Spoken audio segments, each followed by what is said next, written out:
नमस्कार, आप देख रहे हैं यूपी 24 नेटवर्क और मैं हूं आपके साथ इकरा।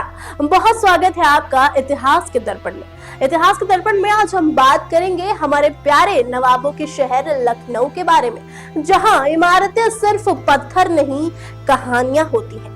लेकिन क्या आप जानते हैं इस शहर में एक ऐसी इमारत है जिसमें ना तो कोई बीम है न खंबा, और फिर भी उसकी छत 200 सालों से ऐसे टिकी है जैसे चमत्कार हो।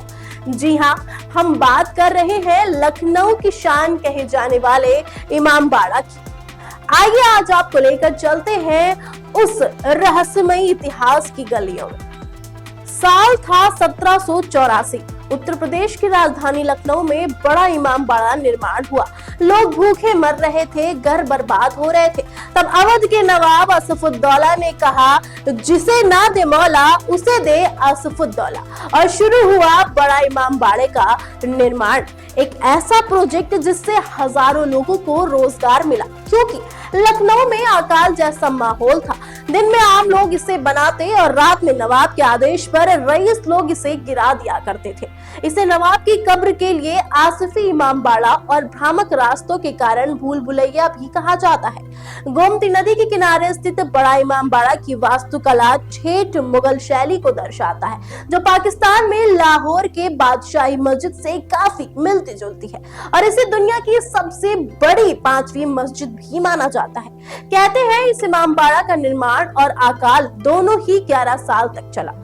इमामबाड़ा के निर्माण में करीब 20,000 श्रमिक शामिल थे, जिनमें रोजगार मिला। इमामबाड़ा की सबसे बड़ी खासियत है इसका मुख्य हॉल, जिसकी छत 50 मीटर लंबी है। बिना किसी सहारे के, न लोहे का ढांचा, न बीम, न कोई खंबा। इस तरह की रचना आज के इंजीनियरों के लिए भी एक पहेली सी है। इसका केंद्रीय हॉल दुनिया का सबसे बड़ा वॉल्ट चैम्बर बताया जाता है। उस जमाने में इसके निर्माण में 8 से 10 लाख रुपए की लागत आई थी। बड़ा इमामबाड़ा को भूल भुलैया के नाम से भी जाना जाता है। अंदर जाने के लिए यहाँ 1024 से भी ज्यादा छोटे छोटे रास्तों का जाल है, और बाहर निकलने के लिए सिर्फ एक रास्ता है, वो भी 1 मिनट का।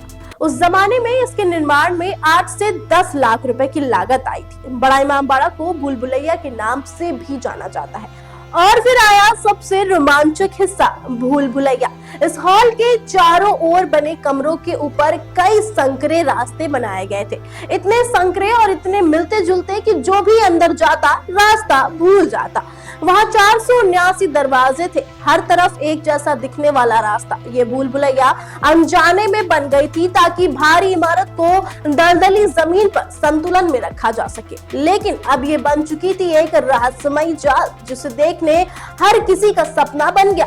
लोग आज भी कहते हैं अगर रास्ता याद नहीं रखा तो भूल भुलैया से बाहर आना आसान नहीं है। यहाँ पर आप शाही हमाम बावली देख सकते हैं, जो एक गहरा कुआं है। ये 5 मंजिला है, लेकिन ये सिर्फ 2 मंजिला दिखाई देता है और बाकी के 3 मंजिले पानी में डूबे हुए हैं। इसे भी यूनानी वास्तुकला पर बनाया गया है। इस परिसर में बनी थी एक और खास चीज, उसका नाम है रूमी दरवाजा।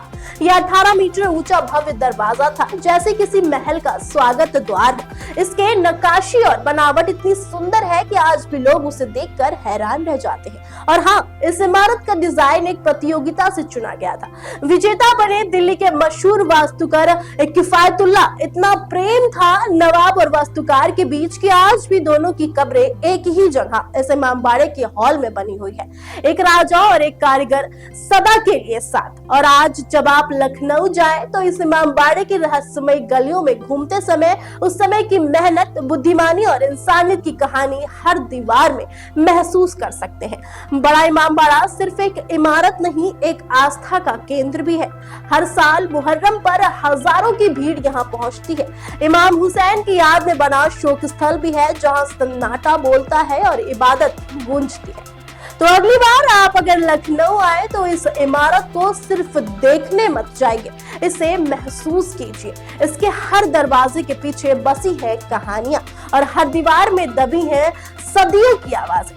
अगर आपको लखनऊ की ये कहानी पसंद आई है तो लाइक कीजिए, शेयर कीजिए और कमेंट करना बिल्कुल भी मत भूलिएगा। अगली कहानी किस इमारत की होगी ये हमें कमेंट में लिख के जरूर बताइए। और ऐसे ही इतिहास की कहानियों के लिए बने रहिए यूपी 24 नेटवर्क के साथ।